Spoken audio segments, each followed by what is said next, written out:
we're going to cover what is raising attainment wellbeing, and just a reminder of where we start and our values and our principles, a little bit about how many schools have engaged with RAW, the achievements of some of our schools. And during this, I'm delighted to have Sarah from the primary school to talk something about what they've done. The first example, as I said, over the next coming months, we'll have other opportunities for people to share with their schools and their achievements, and hopefully invite some of my coaches along as well to say something about how the school has progressed. We're going to hear from 2 schools, as I've said, and 1 island. More about that later, and some of the plans for 2024. I hope to finish before 5 o'clock. So what does RAW stand for? Most of you will know, but for those who don't, it stands for Raising Attainment with Wellbeing. These 2 words aren't often combined, certainly not by political leaders. It's so important, I think, today that word well-being is at the heartbeat of everything we do. It's been largely ignored, and we are suffering as staff as well as students because of it. So we really want the program to help schools to create the social and emotional conditions that enable everyone, learners, staff, and learners' families as well, to thrive. That word thrive is superb. If we looked at a dictionary definition of it, grow or develop well, prosper, flourish. Those are lovely words. They mean something. They certainly mean something to me, and they certainly mean something to the schools that are involved in raising attainment with well-being. How does it work? We have a range of focus areas, from school leadership through to understanding well-being, the strengths that young people have, through to accelerating development, changing your culture and climate, making sense of behavior.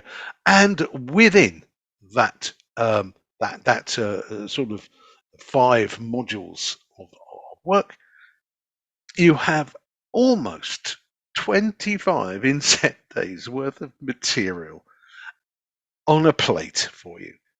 But it's like a smorgasbord. We don't expect you to devour everything, but we do expect schools to pick and choose what will work for them in their context, with their students, and of course, their staff.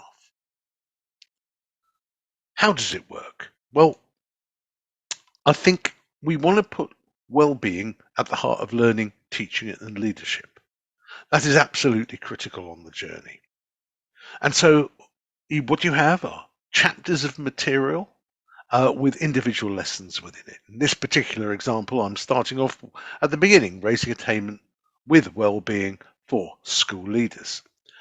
After that, we then proceed through to every individual chapter, and each chapter has a guide by the side. You will be sick of the sight of me after the first year of use. I'm there, very busy, basically just describing in 5 minutes what we do and how we do it. We encourage every school, whether you've got a coach or not, to complete a needs analysis, a gap analysis, if you will. By completing the gap analysis, you will see that your strengths around well-being will be acknowledged. But by looking at the distinction between where you are and where you might want to be in a year's time, it might give you some focused areas within the Raising Attainment with Wellbeing portfolio, if you like, to focus on. It's a way of turning that indigestible pile of 25 inset days worth of material into a manageable bite-sized chunk for you and your school community. When we first envisaged this program, we really wanted to get around 150 schools engaged in the first year. We haven't gone wild on advertising. We haven't spent thousands putting articles into broadsheets or Times Ed. We thought we'd go small, start small. And we have a wonderful colleague called Tina who contacts schools, and we look for a small grow sort of opportunity. Yeah. We thought we'd get something in the order of 150 schools, about 10 a month during that time of engagement. I'm staggered to say that over 370 schools have joined the Raw program. I think it's just I think a remarkable testament to our wonderful Tina, but also it really has resonated. There are so many schools out there that want to make a difference. They want to make a difference for their staff, their families, their children, and the growth has been phenomenal. We are absolutely delighted. So I just want you to know, if you are a Raw school, you're not on your own. And what's been the impact? Is it possible to have impact within a year? Because something like well-being is about a cultural change, a climate change. Well, um, we have a badge that the first schools could earn if they told us about what's happening. We called it the Wellbeing Pioneer School Badge. And this is what some of the schools were telling us. Uh, Even Swindon School was the first school to put in a comment for us. And I love what Alison Lowe said there. The Raising Attainment through Wellbeing project has been a transformative initiative, providing invaluable tools and resources for us to support the mental health and well-being of our students. Beautiful. We've gone into Wales, this old Tigran Jones School. The wonderful Ben Lindquist has written the Raising Attainment Wellbeing Project has been a highly successful initiative. In a time when mental health is of the utmost importance, this program has been invaluable, raising awareness, supporting good practice. Our Lady of Fatima in Birmingham, it's been a catalyst for them, putting well-being at the forefront of the school's aims and plans. I think that's a lovely word, catalyst. It's made people reflect and think. St. Joseph's Catholic School has shown that there's been a positive impact. The children and staff have felt it in a very short time. The training materials have enabled the leaders to develop an understanding of the next steps needed. We are also cultivating an honours board. Now, this is where things go wrong, but I'm going to try and share it with you anyway. I hope you can see it now. This is on the Microlink PC website. And by the way, you will all get a PDF copy of this presentation, and all the hyperlinks will be active. So you'll just have to click on that PDF copy to get it. And this is where we're building an honours board, a Raising Attainment with Wellbeing honours board. If you scroll down, you will see May, June, July. And what we're doing is that we're using the LinkedIn website, which is a great way of harvesting these and spreading the good news. Just by clicking on one of the schools, you'll go straight to the LinkedIn website and you will see what we have written about the school. Hearty congratulations to the Four Fields Community School. And a quote from the assistant head teacher in this case. And we have a little pane there which celebrates the school's achievements. We are now doing that with silver and gold award schools as well. So again, we're absolutely delighted with the way things are going.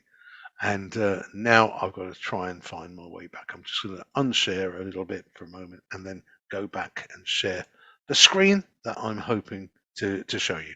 So as you can see, there's a whole range of ways that we can offer, if you like, a way forward for schools. There's a whole range of ways of celebrating the progress. If some schools decide to do it with a coach, some schools choose to do it without.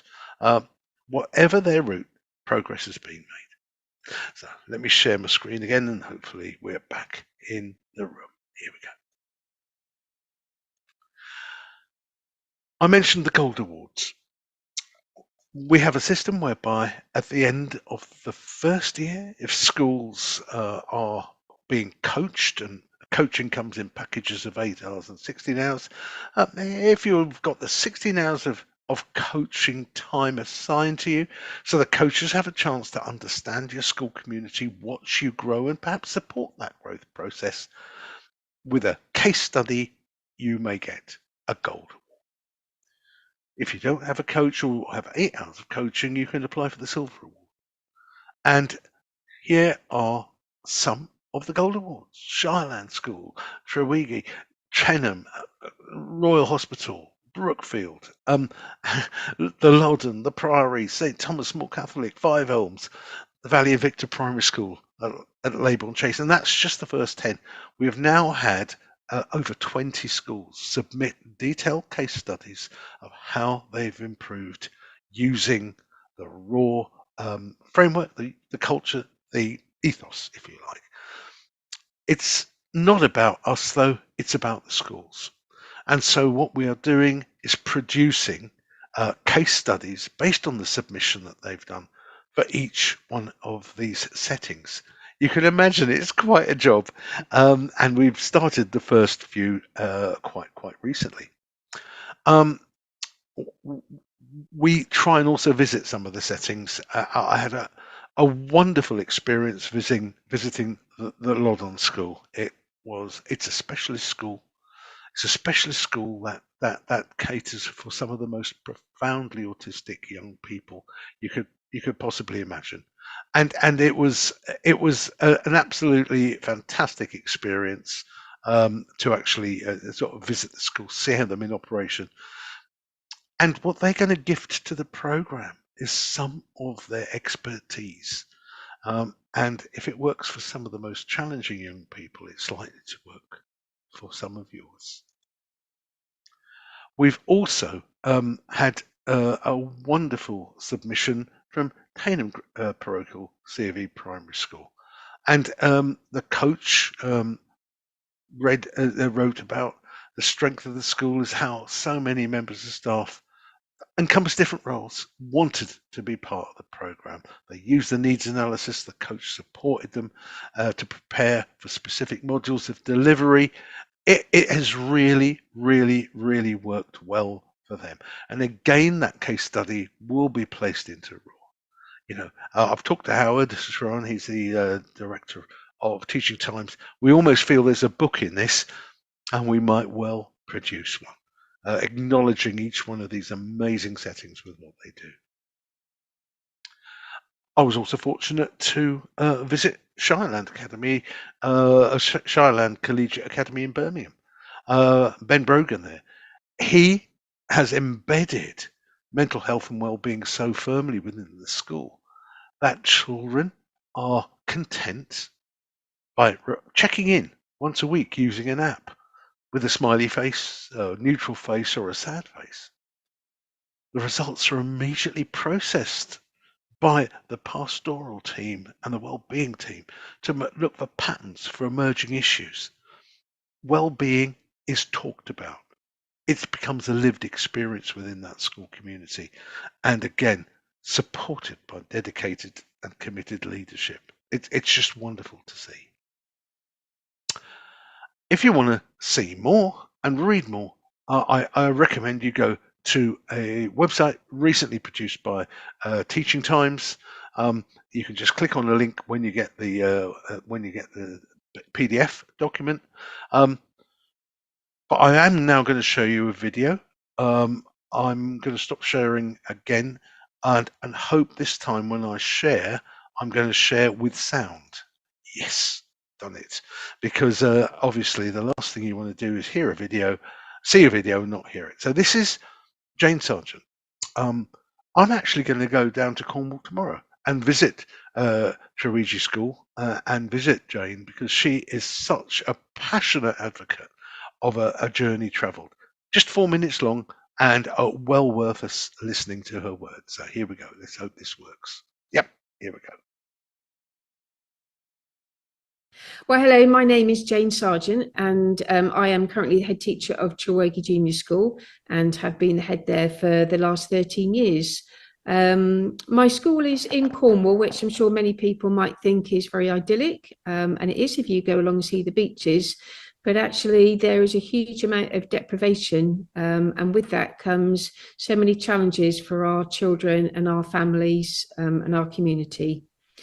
We recognise that services are really hard to access now. All the thresholds are incredibly high, and we begin to ask ourselves lots of questions as a school. How can we really support these children who are becoming more volatile in their attitudes and behaviours? And these are questions that we've had to ask ourselves seriously as leaders within the school. And then for us, we came across a programme called Raising Attainment through Wellbeing. For us, the actual heart of that really resounded with me, because we have always placed children at the heart of everything we do. All our decision making, all the focus that we have on the school is really focused and centred on our children's well-being. So for us, it was a perfect programme, having just read the title, let alone finding out the rest that was involved. Once we began to research a little bit more, we recognised how much this would address the needs that we currently had in the school and the challenges that we were facing. So we signed up to the programme, and we're so pleased that we did, because actually what this has done is it's really sharpened our focus within the school. It's really deepened our understanding of where those needs are, why they're there, a real understanding behind that, and from that, how we actually adapt and modify and change our approaches, our practice, our curriculum, through the ways that we are supporting our children, through the approaches that we have. And we've seen such a significant difference in this. What the programme did for us is it really made us think about our practice, and our approaches. And our coach was so skillful in her questioning and her expertise that together we've managed to navigate our way through a really important journey. And we can already see the benefits of that in such a short space of time. One of the examples that I could give to you would be how we have supported those children who are beginning to show so much more volatility in their approaches, in their attitudes. And I believe that through the programme, we've enabled our children to develop greater resilience, develop that inner belief in themselves, and our approaches and structure around them enables them to really thrive. So as a head teacher myself, I would thoroughly recommend this to anybody looking at what's going on in your school, the approaches that you can use. It's a programme that we've used our pupil premium money for. It's so accessible, it's so easy to use. The programme gives you an incredible amount of resources that you can use in bite-sized chunks. You can use them with your leadership team, you can use them right across the piece. But actually what it does, it enables us to actually give our children the future that they deserve, and perhaps not the one that's just mapped out for them. So if you have any questions at all or anything you'd like to know, I'd be more than happy to talk to you about it, and to support you on this journey too. Thank you so much, Jane Sargent, for that. Well, hello, my name is Jane Sargent, and I am currently the head. Thank you, Jane. Okay, that was Jane. But I'm also now absolutely delighted to have someone live talking to you. Thank you for that. Yeah, I'm absolutely delighted now to welcome someone live rather than recorded to you.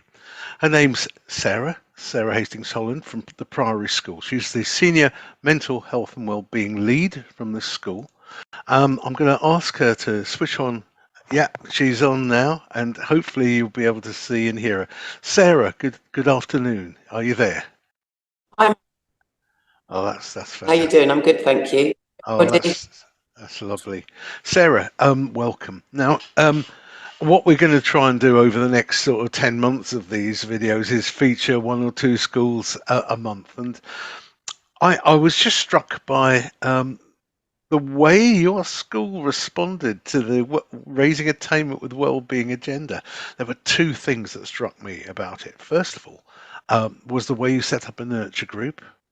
And the second one was this amazing thing about empowering young people to be advocates, to be peer supporters, and to help their own colleagues, their own friends on that wellbeing journey. So tell us a little bit, first of all, about your school, what it's like, what phase it is and where it is. That'd be lovely. Sure. Okay. So we're in Dorking in Surrey, which in its own right is a very leafy area, very pretty area. But as the lady was just talking before, it does have quite a two areas it kind of serves, which does cause there is a bit of what's the word. Low income families come to us. Our community is very diverse. We have 21 different feeder schools. So our area is really quite large. We've got 655, I think, 653 as of today, I think, on roll. So we're kind of a smaller secondary school, but yes, so we're based in Dorking, and the wellbeing programme, the Wellbeing Raw, was just something, it was just a breath of fresh air, really. We've had quite a lot of change over the last 5 years. We had a head that left us, went to the Isle of Man, actually. Went to the Isle of Man, left us, and we were in a position where we had to go through an awful lot of change as a school. And Raw came along at a point where we've got a new head whose morals and ethos and the way she leads our school really, is everything Raw kind of stands for. So it made sense for us to pick that up. Superb. So, let's talk about the nurture group idea you had first. How did it formulate? How did you roll it out? And what's been the impact? Okay, so we have a wellbeing team, which I'm quite sure, there's many schools that do within the staff community. But when we did our needs analysis, there was quite a lot, the lady was saying before, as a catalyst into how are we actually as a school and as a group of staff. It is within our entire school, our school ethos, but there's only going to be a few people that will commit to that kind of time and give up their time to do this. So I thought, okay, well, we're trying to help the staff and the students. It is proven with all the research, I'm sure a lot of you have already done, that peers will normally or more likely to talk to a peer than an adult. So you can have a wellbeing team of adults, but that doesn't mean you're actually going to reach your students. So we decided to have champions within the community. So what we did was just sent out a Google form and asked the students who would like to be a wellbeing champion, explained what it meant, asked them if they'd like to nominate anybody else within the community. Did they think there was somebody, that would be really great at the job? We then got in over 75 applications for the wellbeing champion role. Amazing, and 75. That's great. Yeah, 75. Yes. So I then interviewed each one of those individually just to make sure that, they understood what the role was and what they would like to, what they'd like to achieve. We had quite a lot of year 11s in that kind of first cohort who, once I'd interviewed, they did feel that perhaps the kind of commitment level for that kind of part of their schooling was a little bit too much. Yeah. So we basically, in the end, for our first year as well, from a management perspective for me and my staff team, we took 25 wellbeing champions on. We took 25 wellbeing champions on, and we got the Icon charity to help us build our training program for the wellbeing champions. Beautiful.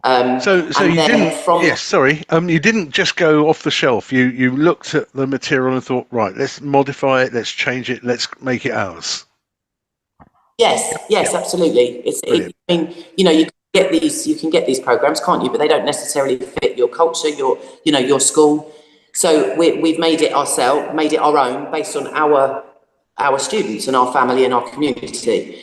And then from there, as well as being wellbeing champions, so those champions are the ones that go out into the community. If they see, a young person on the playground that's on their own, that isn't talking to anybody, they will go up and they will talk to those people and make sure that they're okay, rather than the staff having to do all of that. So those bodies are out there, at break time and in classrooms. And then we have wellbeing drop-in sessions in our Shore Centre on a break time, at lunchtime. And anybody from any year group can come along and just spend time in quiet time, you know, those that struggle potentially in, you know, with the busy canteen or the, you know, the social aspect of school, they come to our sessions, and it's somewhere that they can just be themselves. They can just sit there, they can be quiet, they can talk to somebody. It's a quiet space. The Wellbeing Champions, again, staff those sessions along with the Wellbeing staff. So it's not done every day by each person, timetable. And then we used some Anna Freud resources, which we again have changed to be ours, as in for the Priory. And we have then trained some of those Wellbeing Champions to become peer mentors. So what's the distinction? What's the distinction between your Wellbeing Champion and a peer mentor? How have you delineated between those two? Okay, so the Wellbeing Champions are those that advocate wellbeing. They're out there, they're looking for sort of areas where there may be, you know, children that are on their own, or so they're out in the community generally on a general basis, and they will notice a situation, and then they will come to the staff and they will say, you know, this person is struggling or something like that, or they'll do cake sales, they'll do things for mental health day. They've got a big mental health board. They change the content of that board, so it might deal with a different mental health issue on a termly basis. They kind of have that ownership. So they educate the community on the ways of wellbeing, which is what the Icon charity training does. Yes. The differentiation then is that, as I said at the beginning, that peers are more likely potentially to talk to a peer. So if they may disclose something to one of our mentors, we obviously then have a duty of care and need young people to understand what they do if that situation arises. So more training is required for them to be a mentor, so that they know where to go, who to signpost. And we've just finished that for this year. So we've got our new peer mentors on board now. And they can be a champion and a peer mentor, or they could just be a champion and or just be a mentor. That's very comforting, because one of the key issues around well-being is, of course, safeguarding, and to have the young people trained in those critical elements as well as being the mentor is fundamental, isn't it? Yes, absolutely. Yeah. Tell everyone this story about the drafts. That was so lovely, about the two young people. Yeah, so I mean, we just in our wellbeing drop-in sessions, we have cards, we have all sorts of games that they can take part in if they want to, or they can just have a chat. And yesterday we had 43 in our wellbeing drop-in session at lunchtime. And there were these two guys that just came in. They didn't want to talk. It was quite obvious that they were quite happy. They just wanted to be very quiet. But they wanted to play a game. I asked them, "What do you want to do?" And they said, "We want to play a game, but we don't want to talk to anybody because we're not comfortable." So I was like, "Okay." So I taught them how to play drafts. It's simple. I mean, I used to play drafts all the time. Just a really simple, tiny thing. I taught them how to play drafts. They understood the rules. Left them. By the end of the session, they were laughing. They were talking to each other. They had made a connection. And just with a simple game in a quiet place, that made those two have a connection. And they were two kids that had been picked up by our wellbeing champions and told that the drop-in session was happening. They were both separate, both standing in the playground on their own, not with anybody at all, had no connections whatsoever. By the end of the lunchtime, they learned a game, they learned how to play drafts, and they made a connection with each other. Isn't that marvellous? Are you seeing a gradual shift in behaviour, in a gradual shift in attendance, and maybe some of the other staff getting it as well? Yeah, I mean, the wellbeing team that I kind of head up, we're a team, so we work together. But they are seeing the kind of what is the word? It's the kind of the feeling is different. The feeling is different. There is more of a supportive feel around the children. The children have more ownership. The children are coming forward more to say, I think this person is struggling. Whereas before, they wouldn't necessarily have done that. As I say, Mr. Trimmer, our head, and our SLT are, it's totally in our ethos, and they are fully supportive of all of this. So it makes my job kind of quite easy, really, because they fully support us. But yeah, just some of the comments, because I did did a bit of a an evaluation on it, because actually statistically, I know that there are some heads out there that go, right, statistically, what is the change in attendance? What is the change in this? And it's so difficult to get that right now. But the comments I've had, I feel I'm in a safe space. I feel I'm somewhere I belong. I had a really stressful morning. Once I've been to the Wellbeing drop-in session, that allows me to then go out to my lessons in the afternoon and actually learn. Whereas before, they would have been so, they would have had so much anxiety from their morning, their afternoon would be absolutely shot. So, things like that are our measure at the moment. And the fact that we started with 6 to 8 students arriving, and in year 2, we got 43. So some people are, I will say, some people are scared to launch the boil of well-being because they're worried about the tsunami that will come. But honestly, what you've done, you haven't launched the boil, you've just let it let it burst open. But the pupils, the young people are valuing it, and that is what an achievement. That's superb. Yeah, thank you. No, it's good. thank you, Sarah. And also thank you for allowing me to appropriate some of your training materials. I'll be Of putting course. it into Raw for other Yeah. schools to benefit from. Yes, absolutely. And then if anybody wants to contact at any point for me to help them with a process, if they're going to do something similar, absolutely no problem helping. What a wonderful thing. If you could, in the chat pane, perhaps lob your email address. Yes, of course. Yeah. And that will be a wonderful offer. Sarah, thank you so much. Thank you so much. Thank you for having me. Thank you. Brilliant, brilliant. Sarah, thank you so much for that. It just shows the power of putting well-being in front of everything, and that's what we passionately believe in. We are moving on, and hopefully to the Isle of Man, where one of our head teachers have gone. The Education Directorate has signed up all 37 settings on the Isle of Man to access Raising Attainment Wellbeing, along with the Teaching Times Professional Development Library, for, we hope, 3 years. They see it as something fundamental to system change. And for those people who might represent academies or systems like local authorities or clusters of schools, it's worth just listening to Helen. I'm just going to stop sharing and just share again, make sure I've got my sound switched on. I have, good. Who just for about 5 minutes is going to describe how the learning journey across the Isle of Man has been powered by a combination of Raising Attainment with Wellbeing and the Imaginative Minds library. Here we go. Let's see if this works.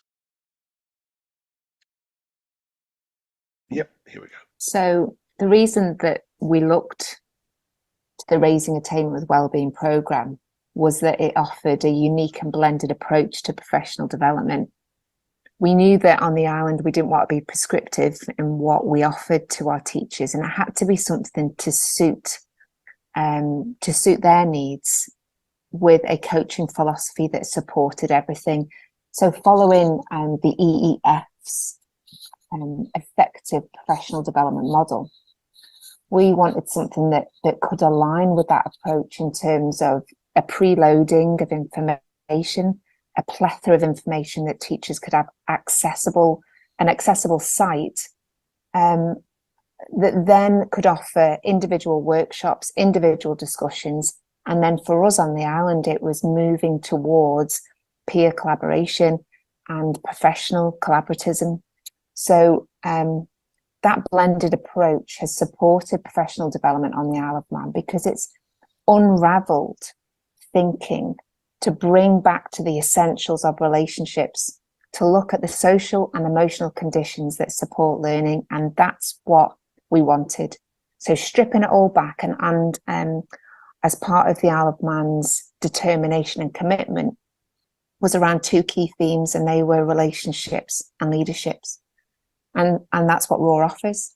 It offers an approach for leaders to consider the conditions, the inclusive practice and the conditions and environment within a school that will accelerate learning. And that's exactly what RAW does in a very simple way. The chapters are rich, they're diverse, they are thorough, they offer a staged approach in all aspects. So you can either go into a chapter that's specific to your professional development needs, or you can follow the sequential pathway. So I think it's unique, it's bespoke, and you can individualize it to your needs as well.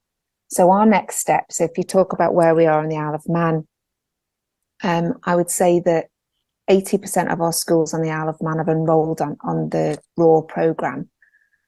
The needs analysis has been really informative because it highlights the areas that you're really good at. And we're not very good at that.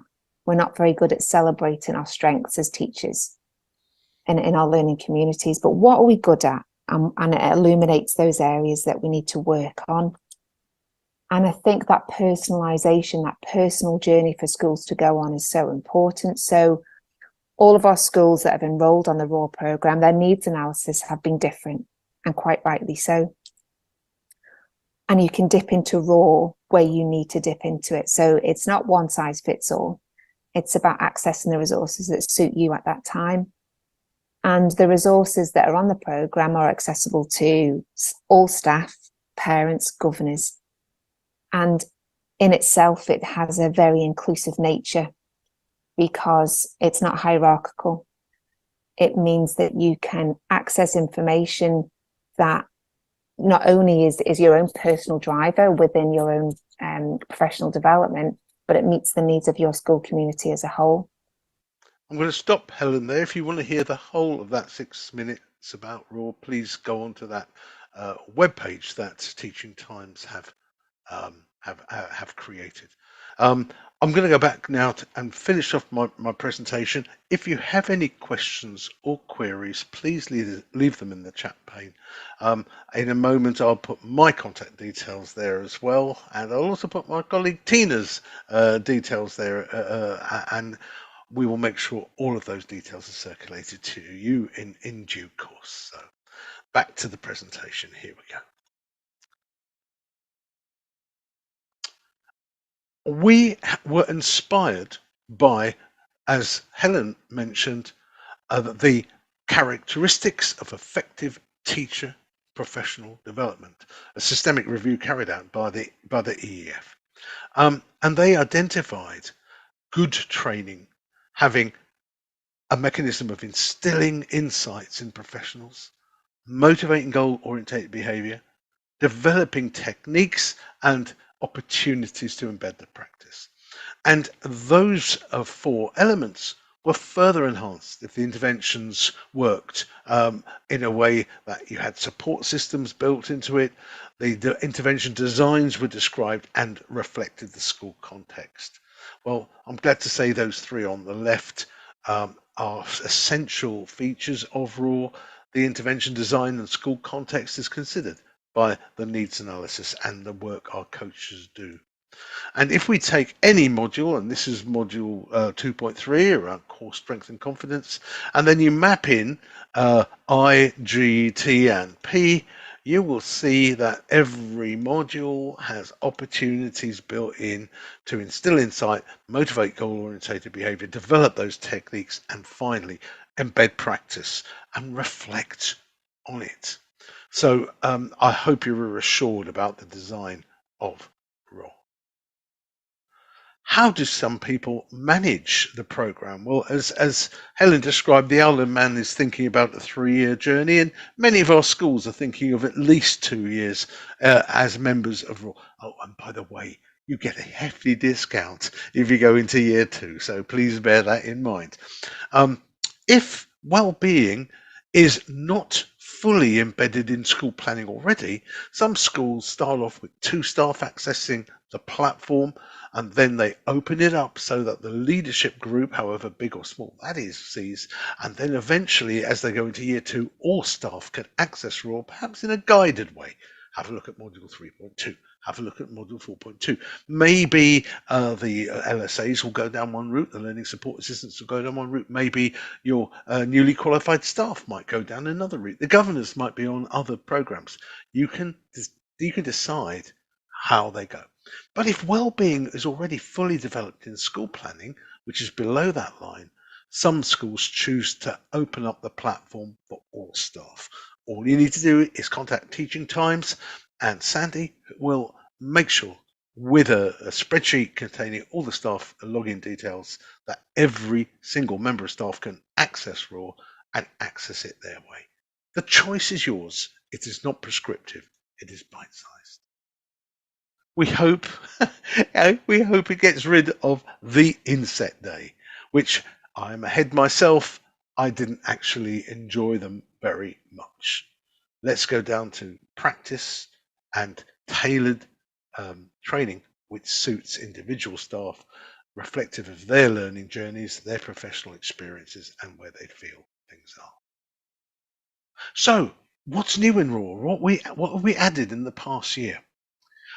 Well, with the help of our colleagues on the Isle of Man, we have developed a complete suite of resources that help to develop a coaching methodology throughout the school. And we've made it unique by calling it Coaching for Wellbeing. In one of our monthly webinars coming up, we will focus on this vital area of embedding effective practice in the school community. We have also added a complete suite of mental health leader resources. The reason why we did that was that we have applied for and successfully applied for the RAW resource to be added to an endorsed list from the Department of Education to support senior mental health leader development. We've got a few schools that are already choosing this route. It's a coached program and it's centered very, very specifically on developing the skills of the senior mental health lead. But the additional benefit, of course, of buying in RAW is that while they're doing the specific training, every member of staff can access the program and the platform their way. We're also adding additional pathways. And we hope that in our next RAW webinar, colleagues who have written something called The Thinking Classroom, this has been produced by the Imaginative Minds team in partnership with some settings. We are trying to unlock, I think, one of those golden threads in education. In other words, helping young people to learn more effectively. Some people call it metacognition, some people call it learning to learn, but we feel it's a pathway that is worthy of celebration. So again, a focused webinar on this topic is on its way. We've also added here in 5.7, added something about therapeutic interventions, the OLLI approach. Really well looking at. Throughout RAW, we now also have new additions. These are webinars produced in partnership with settings like the Isle of Man. We have something on difficult conversations with parents and carers, difficult conversations with colleagues, something on emotion coaching, and something also on behavior management and helping schools to redefine culture. These are all new developments. And into RAW, into year 2, we recognize that anxiety and stress is not limited to the most disadvantaged young people in school.